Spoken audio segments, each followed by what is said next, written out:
live on the internet. Now, this is what I want you to understand this, because I'm completely honest with my students, so I'm going to be completely honest with you. Everything that we do today. Lost you. Going to be recorded. The screen, everything that we do on the screen, that is being recorded. And if you add to the conversation with your voice, that will also be recorded. And when I ask you questions on the computer, because you will be prompted to answer questions, that is also being recorded with your name attached to it. So I'm telling you this so that you don't think this is a joke. Now, the reason that I keep coming into 7th grade classes to do this presentation is because it hits home very deeply with your age level. And the unfortunate thing is the 8th graders did not get this last year. And it's very eye-opening, not only for you, but for the teachers that are in the room when I give this, because they don't understand this as well. Because this is all brand new stuff. But what I want you to understand is when you do answer a question, it is attached to your name. And it does create a report. And I do send those reports to your teacher. And they will go through them and just look at your answers to see if you're participating. And if you're answering, it looks like you're not really participating, you're just trying to, joke around, then there might be some consequences. It all determines. But I want you to make sure that I'm completely honest with you and everything you put down is recorded so that you cannot do that and you can participate fully. Now, to get started, I want to ask you guys if you know what a footprint is. Okay, so Mr. Sandoval's class, does anybody in here know what a footprint is? Or where you would leave a footprint? Think about all the places you've been in the world. Where would you leave a footprint? Right there, speak loud. In the snow. In the snow, good. Mr. Beecham's class, does any of your students have a place that they know of where they would leave a footprint? In the mud. In the mud, absolutely. Mr. Sandoval's class, anybody else know where you would leave a footprint? In the world, where would you leave a footprint? Yes. On the moon. On the moon, and they're still there, right? Good. Mr. Beecham's class, what about you? One more, where would you leave a footprint? In the sand. In the sand, like on the beach. Good. Now, besides the moon, because there's no air on the moon, there's no wind on the moon, there's nothing to disturb the footprint on the moon, so it never goes away. On Earth, all footprints disappear, right? Because if you leave a footprint in sand, the waves come in and the wind comes in and washes it away. If you leave a footprint in mud, the rain comes in and washes it away. Eventually, all the physical footprints you leave on this earth will eventually wash away. But there's one footprint that is now starting to occur that will never, ever, ever wash away. And that is your digital footprint. And you need to understand your digital footprint because it's going to affect you. It may only affect you a little bit now, but in the future, your future you, it's going to really affect you. Your digital footprint is anything that leaves a trace of who you are on the internet. Now, Mr. Beecham's class, I'm going to ask you this in a minute, but Mr. Sandoval's class, do any of you know when your digital footprint first started? When did it first start? You in the back. When you were born. Absolutely. Sorry, Mr. Beecham's class, that was the correct answer. So, when you were born. Do you know why that's when it first started? Because your parents started taking pictures and sending emails to your family across the United States saying, oh, look how cute she is. Or look how cute he is. Or, uh-oh. No, I'm just kidding. Oh, they laugh. Good. Courtesy laugh. I appreciate it. Now, that's exactly what happens. Your lives are completely documented. You are the very first human beings on this planet to have a completely documented life from birth to death. The very first human beings on this planet. The moment you entered this planet, your footprint started being created. And it'll continue and maybe even extend past your death. Your footprint is very important because it will never, ever, ever go away. It will always be there. And now, in this age, most people meet the digital you before they meet the real you. How are people going to tell the difference between the digital you and the real you? And who are they going to think is the actual real person? That's what we have to understand and what we have to look at today. Okay, so your screen will change as mine does. So we going to have this essential question. You need to know what a digital footprint is and what does yours convey. Mr. Beecham's class, does anybody in your class know what the word convey means? To show. To show. So what does your digital footprint show to the world? Okay, now I want you to understand this. Okay, now I can't see you, Mr. Beecham's class, so just do your best. So Mr. Sandoval's class, raise your hand if you know who Taylor Swift is. Okay, so everybody in this class is raising their hand. Mr. Beecham, what about you? Is everybody raising their hand?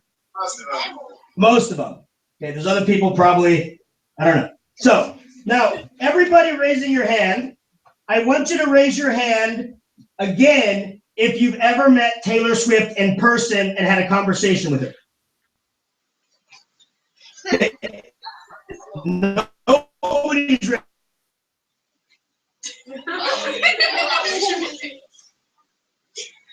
Now, that means you know Taylor Swift digitally.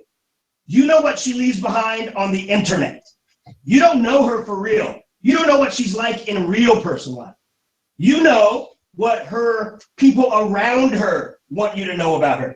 You know what the people that help her become this icon want you to know about her. You don't know who she is. And most of the people that you think of as celebrities and your idols, and you've never met them, you have only met their digital footprint. And so what you think of them is the word convey. So what their digital footprint conveys is how you think of them. So what do you think your digital footprint conveys? What if your parents picked up your cell phone and read the texts you thought were private? Because I'm telling you right now, and you're going to learn tomorrow on Friday, those are not private. What about if your parents looked at your real Facebook account? Not the fake one you created to show, hey, we friended you, Mom, but the real one you share with your friends. What if they found that? What would that convey to them? Your digital footprint is very important. It's actually more important in today's age than the actual you. Because once again, that's the first contact most people will have with you, is that digital contact. So what does that digital contact convey to other people? By the end of this lesson, today and Friday, you're going to understand that you have a digital footprint, and it started since you were born. And that information can be searched by anybody, copied by anybody, passed around and seen by an even larger audience, and it persists. Meaning, if you accidentally release something you don't want released, you can't get it back. No matter how hard you try. Once it's out, it is out. Number two, you're going to recognize that a person's online digital footprint can either help them or hurt them. Okay? Meaning their reputation or image. And finally, consider your own digital footprint and what you want your footprint to look like in the future. Now, this is very important. That last part, what do you want it to look like in the future? Because right now, hopefully, right now it's all fun and games, right? You're in junior high. You should be having fun. But understand, in the future, hopefully you want to aspire to be somebody. Now, when I mean be somebody, I don't mean be famous. I don't mean be an actor. I don't mean be a sports star. I mean, you want to be somebody that makes a difference in this world. And in the United States, we love a story of somebody building themselves up to be somebody important in this world. But you know what we like even more in this country? To tear those people down. We love to build people up and then knock them down as fast as possible. And how are they starting to knock them down? By their digital footprint. And now they will not care if what you did was in 7th grade. They're not going to say, look at all the people he had a fight with. They're not going to say in 7th grade. They're just going to say this person had a lot of fights. They're not going to say in 7th grade because they don't have to. Your digital footprint now will affect the future you. And you don't want to look back 10 years from now and go, oh, I really wish I listened to that Marquez guy. I think he was crazy, but he was right. Somebody told me about 9 years ago that I better watch my digital footprint. This is when social media first started coming out, because the iPhone first started coming out in 2007. To you guys, that may seem like a long time ago. To me, that was just like last year. Time goes by faster when you get older. Once high school's done, it goes by in a blink. Social media just started coming out, and somebody told me, you better watch out, because people will start looking at that, and that's going to determine who will hire you. And I didn't quite believe him, but I took him for his word, and I made sure that I started cultivating my footprint at that moment. And it has benefited me greatly. So I'm going to show you how it can help you, but I'm also going to show you how it could hurt you if you don't cultivate. I'm going to take a quick poll. On your screens, you're going to have a question. Have you ever sent a message, posted a comment online, or used a photo sharing app? Now, this also includes sending an email. This also includes sending a text. This also includes being on the Microsoft Live network and sending messages to friends across. This also includes this PlayStation network. So have you ever in digital means sent a message, posted a comment, or used a photo sharing app? You know, like Instagram, Twitter, Snapchat, those types of things. Now look, the answers are still coming in, but as of right now, 85% of you in both classes say yes and 10% no. Now 4% no. 10 years ago, it was the opposite. Once again, there was no fast internet on phones. There was no fast connection. There was no smartphone until the iPhone came out. The smartest phone around was the BlackBerry, which I never really got into. Okay, now, this is important because, understand this, there are more photos uploaded to the internet in one day, than the entire number of photos ever taken from year 2000 to the beginning of time. There are more photos taken and uploaded every day than if you counted every single photograph ever taken from year 2000 till the beginning of time. And the unfortunate thing is the majority of those photos that are taken are of food and duck faces. And I don't mean ducks, I mean, selfies and your duck faces. Okay? That's a lot of data being pushed out there, right? Are you second guessing what you're posting? Even something as simple as a food picture can have some ideas of the kind of person you are. Okay? So just understand that. Not every picture is innocent. Have you ever created a profile on a social networking site? Now, this also includes Microsoft and PlayStation networks. Okay, because those are all there as well. Okay, Facebook, Instagram, Snapchat. Let's see. What else is there?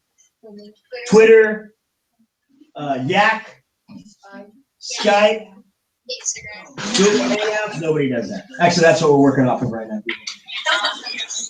Okay. Once again, look, 85% of you right now, the answer is yes. Now, those of you that said no, that's fine. And the majority of you that said no, it's because it's a family choice, right? Your family has said you're not going to have a social account, right? So raise your hand in this class, Mr. Sandoval's class, if that's the case. You don't have one because it's a family issue. Good, perfect. And now I'm going to put you on the spot right here. What's your name? Morgan. Morgan. When did they say you can have one? When you start high school. Okay. Mr. Beecham, do you have anybody in there that doesn't have one because of it's a family rule? Yes. Can you ask them when their family said it was okay for them to have one?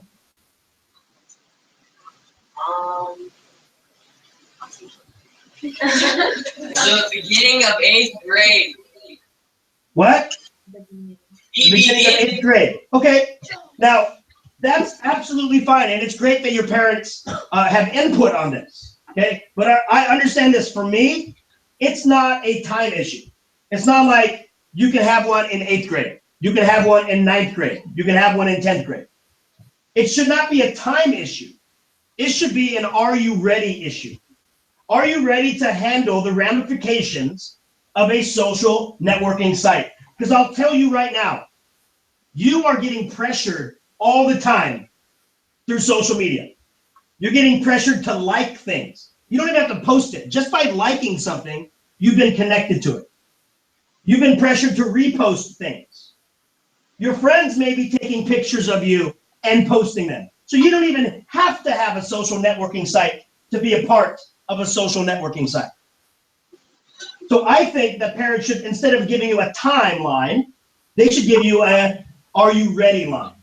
Because the cell phone and social media in this day and age can be more dangerous than a car. Understand this. Most parents say you're not going to get in your car. We're not going to give you keys to a car until, number one, you've taken driver's ed. Number two, you've gone to the DMV and taken the test. And number three, you've taken the driving test. After you've done all those things, maybe we'll let you drive around. But for the majority of you, they just handed you the cell phone and said, there you go. Have fun with it. That's very, very dangerous. Because there's a lot of people that have not been trained how to use a cell phone. I don't mean how to turn it on and how to download an app. I mean when to post something and when not to post something. When to share something and when not to share something. When to like something and when not to like something. There's a lot of students at Buchanan right now getting in trouble. Not for posting things, but for reposting or liking something.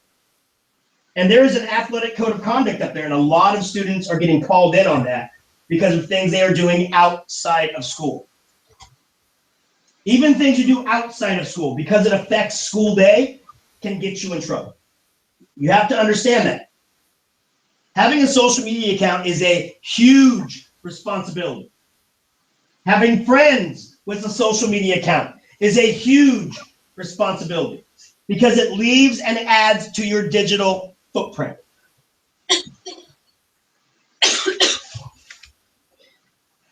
Finally, have you ever Googled your own name?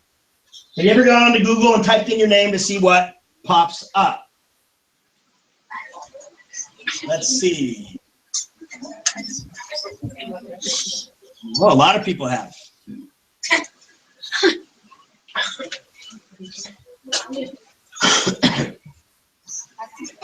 Now, I've asked some teachers to do this, and like, why would I do that? I don't do anything online.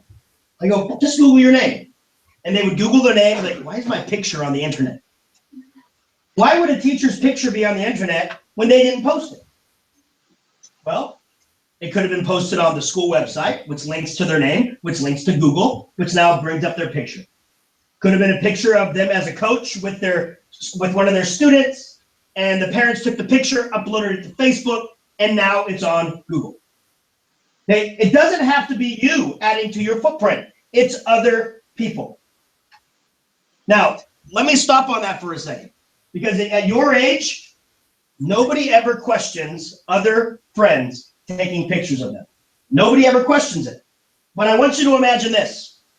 I want you to imagine a situation that I could have been in. So I want you to pay attention to this. So Mr. Beecham's class, I'm going to be doing a lot of hand movements, so I'm going to try to explain my hand movements so you guys can picture this. So we got a brand new puppy. He's 1 year old now, and he's very feisty. He loves to run around. He loves to play. He plays rough, okay? And, you know, I like to get a little leather football with him and play around with him and throw it. And my wife likes to take pictures of it because she thinks it's funny. Well, there was a picture, right, of me grabbing the football and ripping it away. Mr. Beecham's class, I'm grabbing it out of the dog's mouth and ripping it away. Now my hand's high in the air. Now, if my wife took that picture, what does it look like? Think about it. I have the football and my hands in the air looking like a fist, and it just paused right there. What does it look like if you just saw that picture? Mr. Beecham's class, what do you think that would look like if it just had me ripping a football away with my hand fist in the air and it was just a picture of that. What could be possibly thought about that picture? You're beating the dog? I'm beating my dog. Now, I'll tell you right now, anybody that knows me knows I would not beat my dog. I love my dog. Okay? But now let's say that my wife was joking around and she goes, oh, that's a hilarious picture. And she posted on Instagram and say, ha ha ha, there's my husband beating our dog again. Just as a joke. Just as a joke, right? Well, what if one of her friends likes it? And my wife has her Instagram pretty locked down. It's not public, it's only with friends. But if one of her friends likes it, guess who that goes out to? Her to their friends' friends. We're starting to get out of the circle of that knows the joke. And it starts going out there like, wait a minute, is this guy really beating his dog? And what if that goes out to a friend of a friend of a friend, one of your parents? And your parents go, that guy looks familiar, and they call you over, hey, you know who that guy is? Wait, that's Mr. Marquez. You have a teacher who beats a dog at your school? If he will beat a poor, helpless little puppy, what does he do to his students when the door is closed? Oh. Now, guess what happens next? Phone call to the principal. Mr. Pagani, you know you got a dog beater on campus. You better call that guy in. Calls me in. We got Man.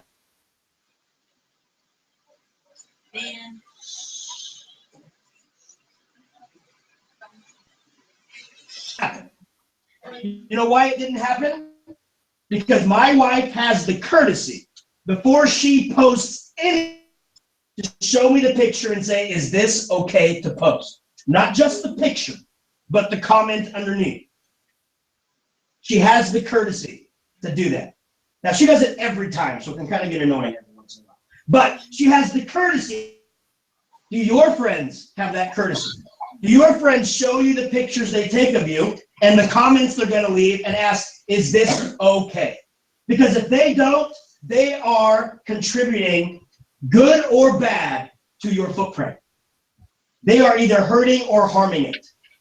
And even if it's a joke, once it gets out of your circle of friends, that joke becomes ambiguous, meaning we don't know what really is happening anymore. Is it a true statement or not? Understand that. You have the right to tell your friends, don't post that. You have that right. You have the right to say, I don't agree with you putting that on anything. You have that right. That is you. That is part of who you are. And you have the right to say, stop it. Most kids don't think that far. They just post. And you have to start thinking. I was talking with a couple of our coaches the other day about, our football team. And during this year, we had a lot of students, after we would tell them how to correct one of their mistakes, they would come back with, instead of yes, coach, like it used to be, they come back with an excuse or a comment. And we were talking like, why is this happening? Why are students, after we try to help them and tell them how to be better, they come back with a comment or they come back with an excuse? And we came up with, because on the internet, you guys respond without thinking. There's a comment, you respond to it. There's a picture, you like it. There's something, you repost it without thinking. You're constantly doing that, so you think you have to have a response when something is happening to you. You don't have to have a response. And I'm telling you, in this day and age, and I know a lot of people, when I say this, they go, well, we have freedom of speech. We should be able to do and say whatever we want. We should be able to like and post whatever we want. In this day and age, you have to start having restraint. There's a lot of things going on Facebook and Twitter that I can respond to, but I don't. There's a lot of arguments I can jump into and give my opinion, but I don't, because I don't want my digital footprint to be tarnished. I'm not going to be pulled in to arguments. I'm not going to be pulled in to making comments that can be taken out of context, and I'm not there to back them up. I'm not going to be drawn into that stuff. So in this day and age, your right should be more of, I have the right not to comment. I have the right not to forward this along, because that is adding to who you are. So it's important to understand. Now, you have all this on your screen, so you don't have to be looking up at mine all the time. It's important to know that everything you do leaves a record.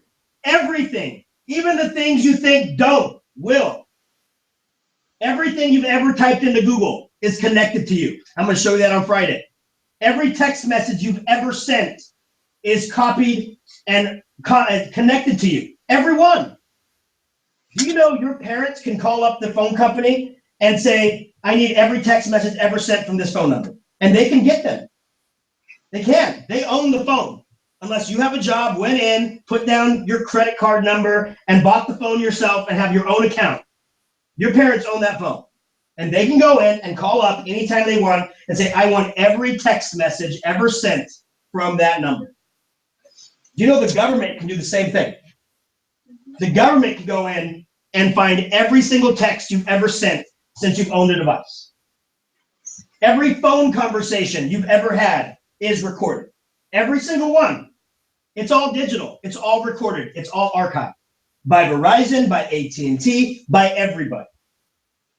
And in recent years, the right of illegal searches and seizures, which are in the Constitution of the United States and the Bill of Rights, that's been kind of broken a little bit. Because it used to be in the past, the government had to go in and have a warrant. That means the judge had to say, it's okay to look up these people's text messages. Now the government just goes in and looks whenever they want. Right? Because of national security. And you're hearing a lot about that now.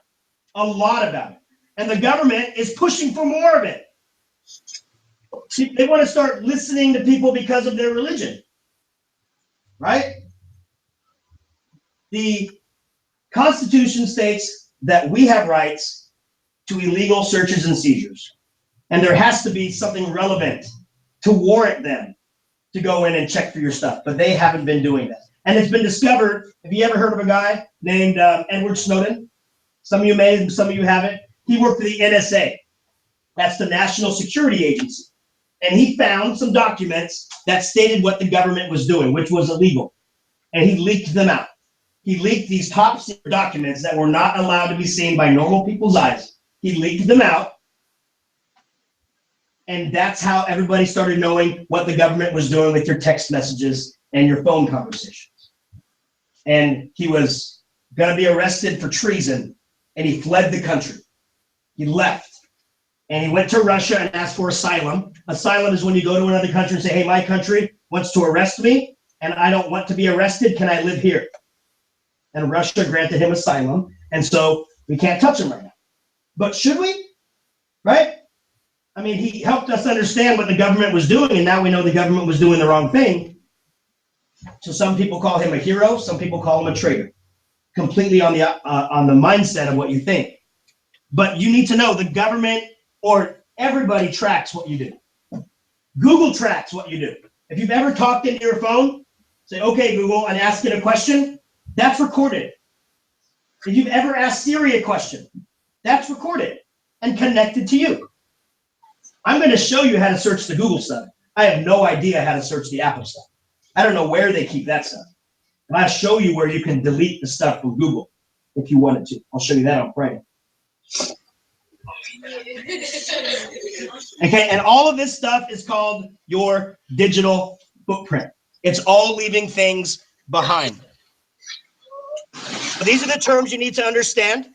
You can scroll up and down on these if you wanted to. So the digital footprint, right? You need to know what that is.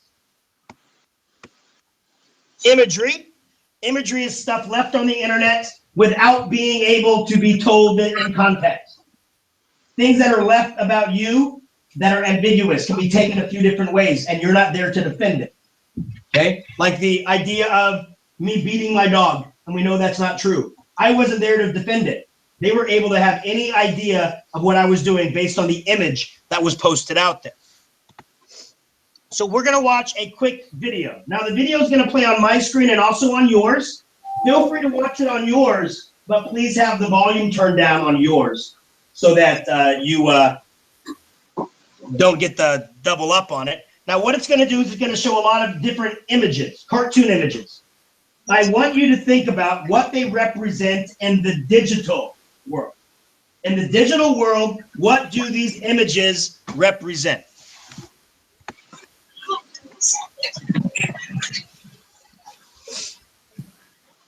Let's see. What do the images represent in the digital world?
All right, so I'm gonna ask what those images meant. So first off, I want you to take a quick minute to talk with your shoulder partners, the partners next to you, what the different images represent. Okay, so talk amongst yourselves. I'll give you about 2 minutes. 2 minutes to do this.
So what is you can if you want to. All these people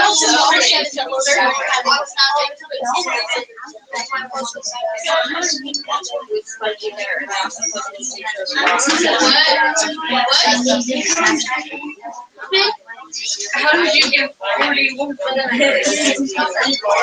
does. I don't know what they have like you can't see the picture, but you can see the people that I don't. All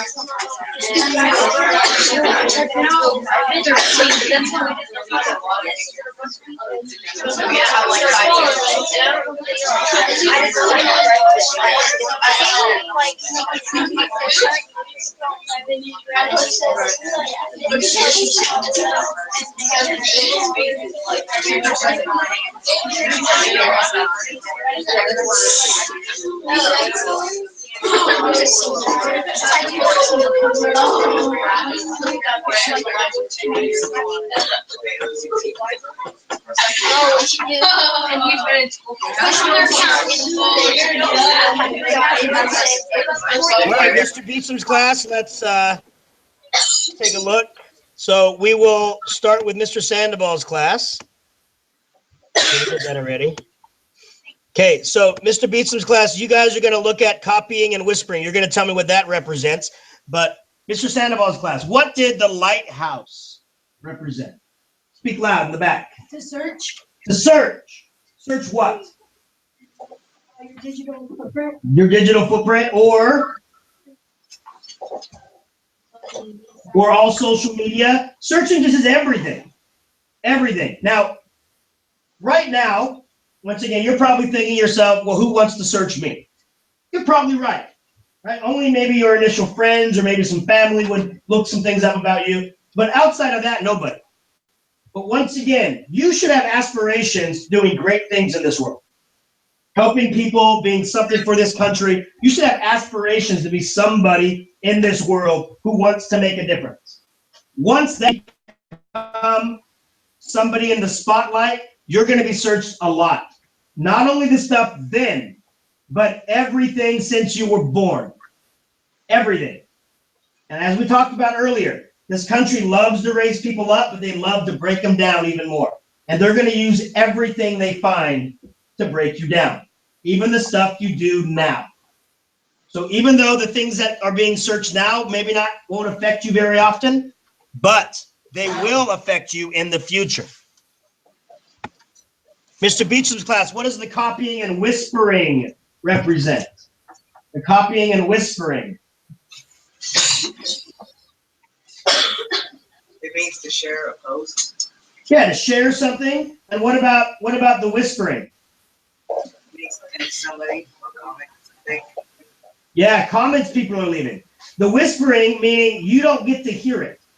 You don't post something and always go back a year later to see what other people have posted about your post. A lot of times you post and forget. People are leaving comments on those posts and searching those posts. Those comments left on the post are adding to your digital footprint. Now, even things that you send out that you think are private, like text messages, those can be screenshotted and saved and then reposted somewhere else without you knowing. Anything digital that you do can be copied and reposted by anybody else. Anything that you do. I know a lot of students, at least last year, a lot of students thought that Snapchat pictures erased after the time limit you set. That's not true. They don't erase. Plus, people can take screenshots, and I know they added some new feature that says if somebody screenshots your post, you'll be notified. Well, yeah, what is that going to do? They screenshotted your post. You're going to say, stop that? They screenshotted your post. So everything you do is being copied and recopied and then whispered about to other people. The whispering means you don't get to hear it or see it. And the big thing is you don't get to defend it. Things that are being said about you or like being said behind your back, and you don't get to defend it. And it could be completely wrong. In this class, Sandoval's class, what about the stadium and Jumbotron? What is that? Broadcasting to who? Everyone. And I'll tell you right now, Taylor Swift, everything she does, copied, reposted, whispering, Jumbotron. Everything. But she has something that we don't have. She pays somebody to be her social media specialist. That person has to okay every post she puts out. That person has to okay every picture she puts out. She pays this person to tell her the consequences of everything she does so that she doesn't do something dumb. And some people don't have that. Some people just blurt whatever they want, and it gets blown way out of proportion.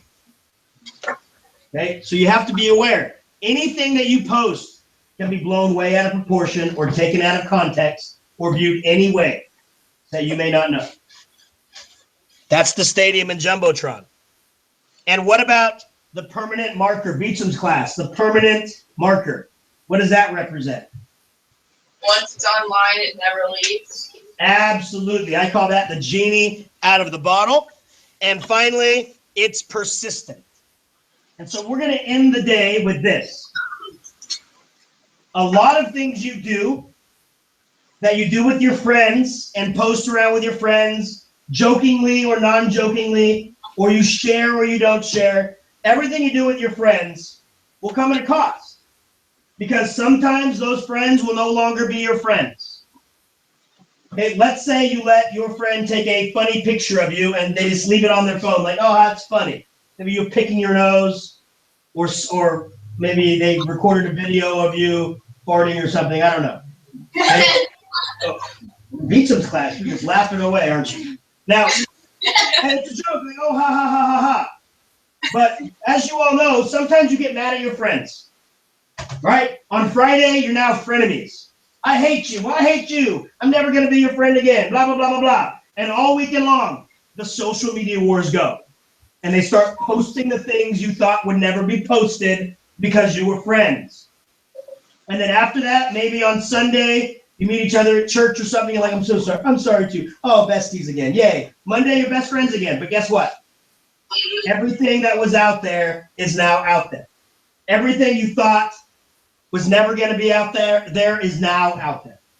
And I'm going to tell you right now, it can't come back.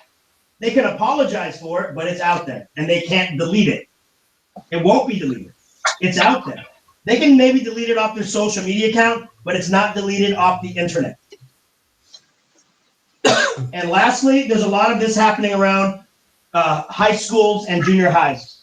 And it's very, very dangerous. You have people that are thinking to themselves, oh, I'm in love. I love this person so much. And they send them a picture that's inappropriate.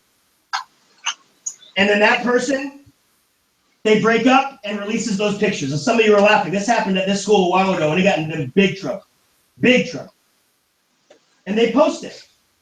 And they may post it, and maybe you're still together, and they post it to a friend, like, look what my girlfriend sent me, or my boyfriend sent me. And they sent it to one person they thought would never send it out. Oh, that's not true. And they send it out to everybody at the school. And then they have friends at other schools and send it out to everybody at those schools. And they have friends at other schools. And pretty soon, everybody has this picture you thought was private. And I'll tell you what, that is persistent, and it will never go away. That is something your parents cannot call the school for and say, please have them take that down. Your parents can't help you. Once it's out there, it's out there. And people all over the country are being taken out of schools because of shame of what they did, and bullying because of what they did, and being just joked on because of what they did, because of one small, stupid mistake, because they didn't understand that everything they do has a consequence, and it's persistent. And sometimes it leads to suicide. And it's happening all over the country. You have to stop and think. Think about it. Any picture you take, give it the parent test. What would my parents think if they saw this? Give it the parent test. If you wouldn't show it to your parents, don't post it. Don't repost it. Don't like it.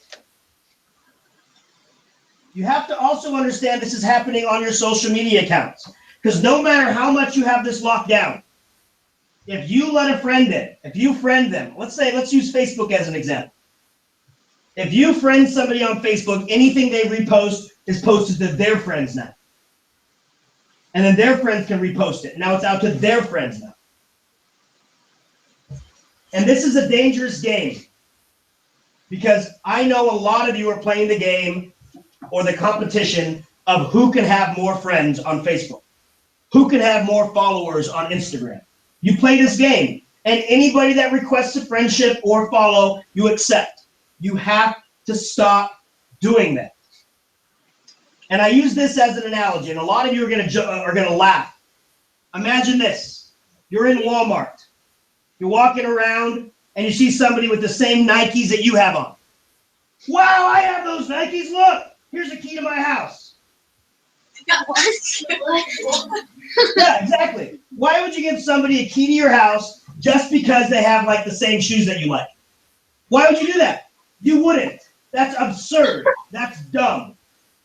But it's the same thing by saying, oh, you like the same video game that I like? I'm going to add you as my friend. Now you've let them in. Now you've let them in to your locked down account that you thought nobody would have access to. Now they can repost any picture that you do. Now they can follow you wherever you're going and know where you are. And I'm going to tell you right now, there's more and more break-ins all over the United States because of teenagers posting pictures of where they're at. Oh, day number 5 in Hawaii. Can't wait to come back in 2 weeks. Now somebody you friended who's not really your friend is like, oh, they're gone for another week, huh? Nobody's at their house. Boom, done. Or at the movie theater. Oh, I'm at Sierra Vista. I'm going to see the new Star Wars. I'm going to be in line for 3 hours. Ooh, wish me luck. Oh, really? I know what car they're driving. They posted what car they drove the other day with their license plate. I know exactly what to look for. Stop posting these things. You have to stop. Stop friending people that you don't know. By friending somebody or letting somebody follow you that you don't know is just like giving somebody a key to your house. If you wouldn't give somebody a key to the house just because of something they like that you like, why would you friend somebody? You have to stop. You have to start purging. Go through your friends list and you have no idea who they are, unfriend them. It's not against the law to unfriend somebody. They won't be notified you unfriended them. Unfriend them. Go through your Instagram and stop people from following you. You have to stop playing the game of I have more friends than you are. It has nothing to do with that. Only friend family that you trust. Friends that you trust. Family and friends that will cultivate your digital footprint as much as you want to cultivate your digital footprint. The earlier you figure this out, the better your life will be. And next time on Friday, we're going to look at two people's social media accounts. We're going to look at them and we're going to look at the differences and we're going to go through their posts and we're going to start getting an idea of who they are digitally. And your job is to pick which one is the better person. And we're going to go through it to see if everybody chose the same person, to see if everybody looked and took their posts the same way. Because you'll find out everybody's going to be different. You have to stop playing the games with your social media. You have to start taking it more seriously and only allowing the people you completely trust in. You guys understand? Okay, so on Friday, we're going to come back. We're going to be kind of snooping on two people. And we're going to take the charge of the stranger and making our decision on them. All right. Beecham's class, are you good? Yeah! Class, are you good? Yeah! All right, we'll see you on Friday.